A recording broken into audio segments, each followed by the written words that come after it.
কলকাতার দর্শক শুধু এনথুসিয়াস্টিক নয়, ওভার এনথুসিয়াস্টিক, এবং সেটাই আমাদের শক্তি।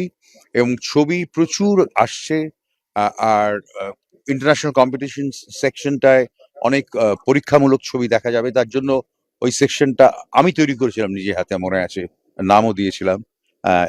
এছাড়াও আরো ওয়ার্ল্ড সিনেমার বেস্ট ফিল্ম যেগুলো বিদেশে পুরস্কৃত হয়েছে, বিদেশে ওয়েল অ্যাক্লেমড, সেই ছবিগুলো আসছে। তাছাড়া কিছু ফ্রেঞ্চ ক্লাসিক আসছে। আরেকটা আকর্ষণ অত্যন্ত গুরুত্বপূর্ণ, সেটা হচ্ছে আমরা পুরনো রেস্টর্ট ফিল্ম, রেস্টর্ট করে যেরকম ১৩ নদীর পারে, ঈশানু, এরকম অনেক কটা ছবি রেস্টর্ট ফিল্ম আসছে। এবং আমরা শিবেন্দ্র দুঙ্গারপুরকে ডেকেছি, যে ও তো রেস্টোরেশন নিয়ে কাজ করছে, সেই ছবিগুলো নিয়ে ইন্ট্রোডিউস করা এবং বলা কিভাবে রেস্টোরেশন করা যায়।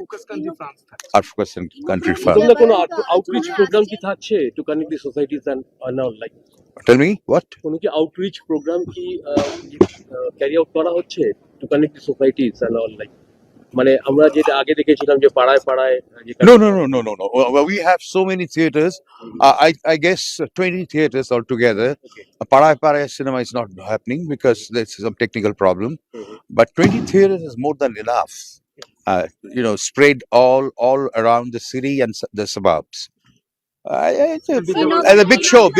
বিরাট যজ্ঞ হচ্ছে, দেখা যাক কি হয়। Inaugural program. I think that you have to ask the Navan people, because I tell you why. Because it's it change হয় মাঝে মাঝে, so better you ask them.